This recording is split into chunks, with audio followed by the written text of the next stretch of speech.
Hello बच्चों, let's see the question. So the question is match the following columns. In column 1 we are given the categories. In column 2 we are given the examples. Now coming to the categories, there are in the column 1 we have given the first is prosthetic group, second is cofactor, third is coenzymes. And now in column 2 we are given NAD, that is nicotinamide, adenine dinucleotide, and second is heme, and third is zinc ions. So now let's see what will be the key concept used here in this question.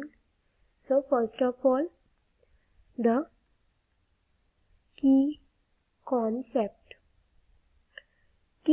में हम यहाँ पर देखेंगे जो हमारा enzyme होता है,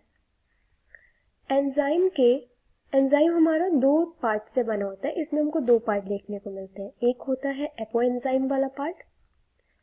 तो एपोएंजाइम क्या होता है? ये एंजाइम का प्रोटीन पार्ट होता है. और जो एंजाइम का नॉन प्रोटीन पार्ट होता है उसको हम क्या कह देते हैं? कोफैक्टर्स. फिर यहाँ पर हम देखेंगे कोफैक्टर्स भी हमको एंजाइम में तीन तरह के देखने को मिलते हैं. एक तो हो जाता है प्रोस्थेटिक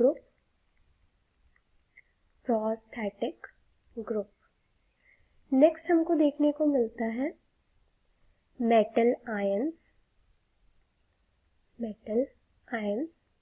थर्ड देखा जाए तो ये होते हैं कोएंजाइम्स. तो ये हमारे तीन तरह के कोफैक्टर्स हो गए. यहाँ पर हमको इन्हीं के एग्जाम्पल्स बताने हैं. कैटेगरीज में हमारा कॉलम 1 में कैटेगरीज गिवन है और कॉलम 2 में उनके एग्जाम्पल्स हैं. तो देखते हैं यहाँ प्रोस्थेटिक ग्रुप. तो प्रोस्थेटिक ग्रुप का अगर हम एग्जाम्पल देखें तो यहाँ पर हो जाएगा प्रोस्थेटिक ग्रुप. तो यहाँ पर हमको इसका एक एग्जाम्पल मालूम है. ये होता है कैटालेस एंड परऑक्सीडेज. तो इनमें जो हीम पार्ट होता है वो हमारा इसका प्रोस्थेटिक ग्रुप हो जाता है. जो यहाँ पर हीम होगा, इसका हीम पार्ट, हीम पार्ट जो होता है ये हो जाता है इसका प्रोस्थेटिक ग्रुप.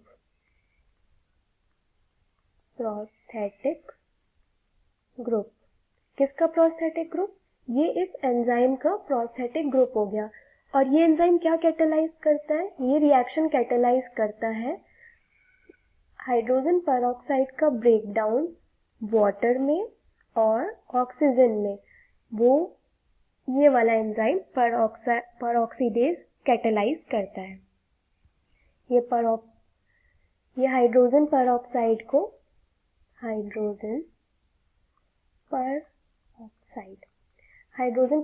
के रिएक्ट को कैटालाइज कर देता है, इसका ब्रेकडाउन करवा देता है. किसमें?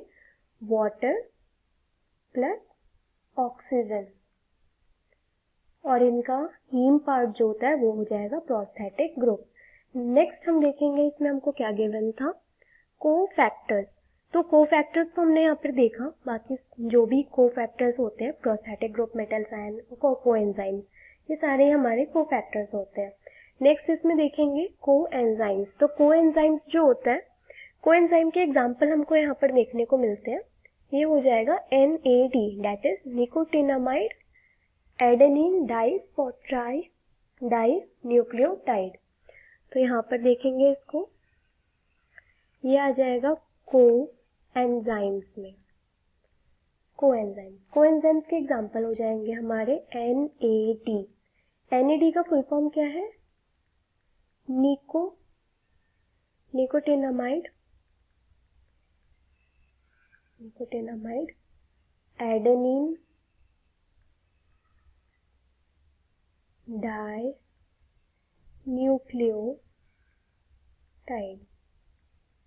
डाइन्यूक्लियोटाइड.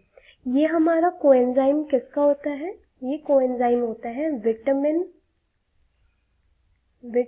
B3 का. विटामिन B3 को हम और क्या कहते हैं? नियासिन. ये नियासिन का कोएंजाइम होता है, NAD। तो यहाँ पर हमारा इसका ऑप्शन हो जाएगा करेक्ट। प्रोस्टैटिक ग्रुप के लिए हीम, जो कि हमारा परऑक्सीडेज या कैटलेज में देखने को मिलता है।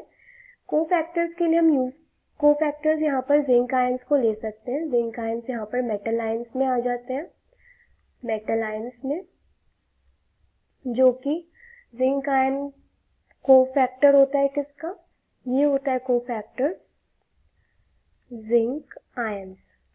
जिंक आयंस जो होंगे ये कोफैक्टर होंगे किसके, एक प्रोटियोलिटिक एंजाइम होता है, proteolytic enzyme, carboxy peptidase, carboxy peptidase. Carboxy peptidase का जो कोफैक्टर होता है वो हो जाएगा जिंक आयन। तो यहाँ पर हम लोग इसको ऑप्शन को मैच कर लेते हैं। प्रोस्थेटिक ग्रुप हो जाएगा हीम के लिए, कोफैक्टर्स के लिए हो जाएगा जिंक आयंस और कोएंजाइम्स के लिए हो जाएगा NAD। तो यहाँ पर करेक्ट ऑप्शन क्या हो जाएगा, ऑप्शन ए के लिए 2, ऑप्शन बी के लिए 3rd और ऑप्शन सी के लिए 1st। तो यहाँ पर हमारा करेक्ट आंसर हो जाएगा option number A, that is A for 2, B for 3 and C for 1. Hope you understood it well. Best of luck.